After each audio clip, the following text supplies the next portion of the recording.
हे पुरुषोत्तम, ब्रह्म क्या है? अध्यात्म क्या है? कर्म क्या है? यह समस्त सृष्टि कैसे है? या आदिदेव या जगदीश्वर कौन और कैसे है? सभी यज्ञों के स्वामी कौन है और शरीर में कहाँ स्थित है मधुसूदन? जो आपसे संयुक्त रहते हैं वे मृत्यु के समय आपको कैसे प्राप्त करें?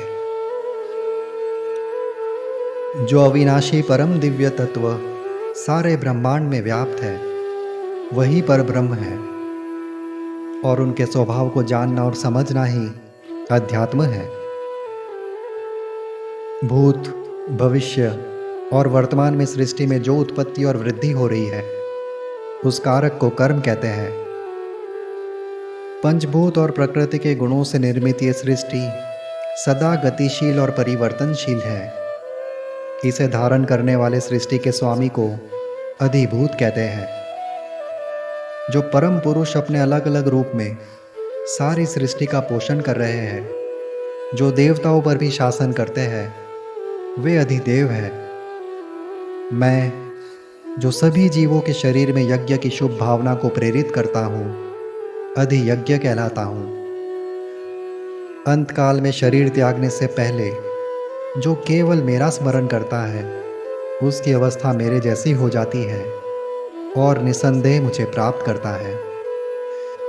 शरीर का त्याग करते समय मनुष्य का मन जिस प्रकार की भावना में लीन होता है उसकी अवस्था वैसी हो जाती है और वो वैसी ही अवस्था में नया जन्म लेता है। इसलिए प्रतिपल मेरा चिंतन करते हुए तुम अपने इस धर्म युद्ध को लड़ो। अपने मन और बुद्धि को मुझे समर्पित करके अपने कर्मों का वहन करोगे तो निसंदेह मुझे प्राप्त करोगे। हे पार्थ, अभ्यास योग द्वारा जो चहुं ओर से अपने चित्त को हटाकर केवल परमेश्वर का निरंतर ध्यान करता है वो दिव्य स्थिति को प्राप्त कर परमेश्वर को पा लेता है। साधक को सदा ज्ञात हो कि वो परमेश्वर जिसका वो ध्यान करता है वे सब कुछ जानते हैं, सबसे पुरातन है, सृष्टि चक्र चलाने वाले हैं, अणु से भी लघु, सबके पोषक, जिन्हें बुद्धि से भी नहीं जाना जा सकता। इनके दिव्य मानस स्वरूप का तेज सूर्य के जैसा भी है और वे अंधकार से परे भी है। अंतकाल में जो साधक अपने मन को स्थिर कर भक्ति भाव में डूबकर अपने योग बल से प्राण को अपने भ्रमर के मध्य में केंद्रित करके परमेश्वर का ध्यान करता है वो दिव्य स्थिति को प्राप्त करता है।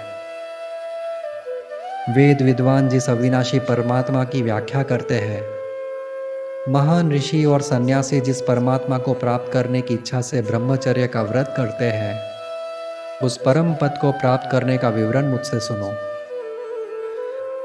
योग की स्थिति उस अवस्था को कहते हैं जब साधक इंद्रियों को संयम में लाकर शरीर के सभी द्वारों को बंद करके अपने मन को हृदय में स्थित आत्मा में स्थिर कर अपने प्राणों को मस्तिष्क के ऊपरी भाग में स्थित कर देता है।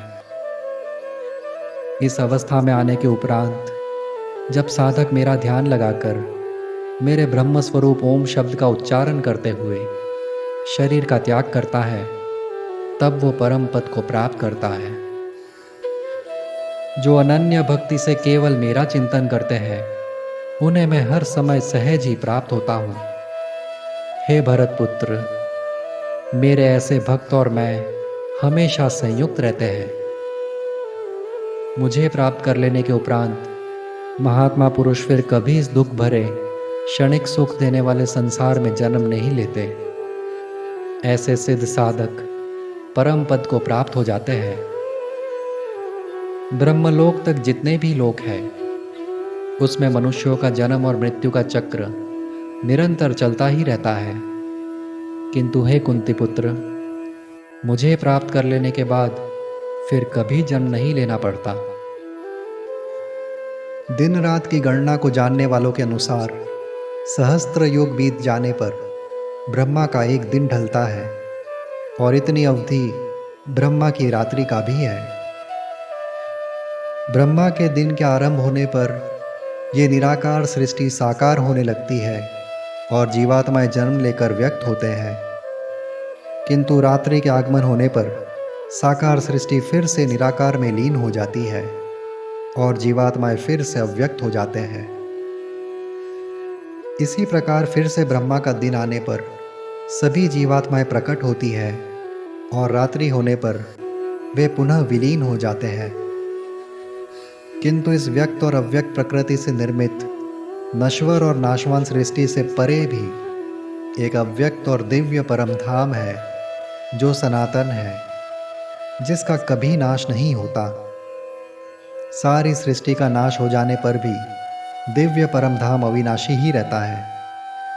इसी अव्यक्त और अविनाशी धाम को प्राप्त कर लेना ही परम गति है, जहाँ पहुंचकर दोबारा कभी भी जन्म नहीं लेना पड़ता। इसी परम धाम में मैं निवास करता हूँ। हे पार्थ, अनन्य भक्ति से मुझ परमेश्वर को, जो प्रथम पुरुष भी है, प्राप्त किया जा सकता है। सारी सृष्टि में वही व्याप्त है, सारी सृष्टि की स्थिति उनमें है।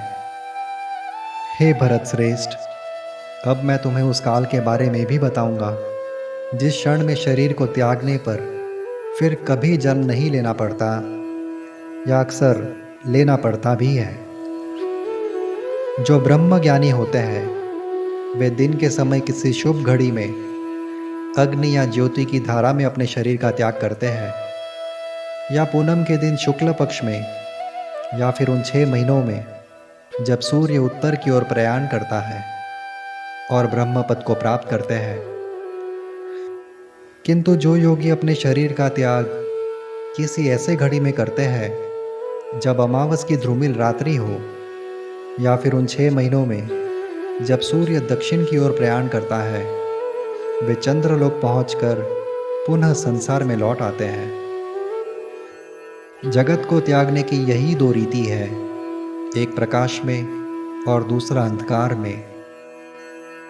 प्रकाश में शरीर त्याग करने पर फिर पुनर्जन्म नहीं होता, किंतु अंधकार में त्याग करने पर होता है।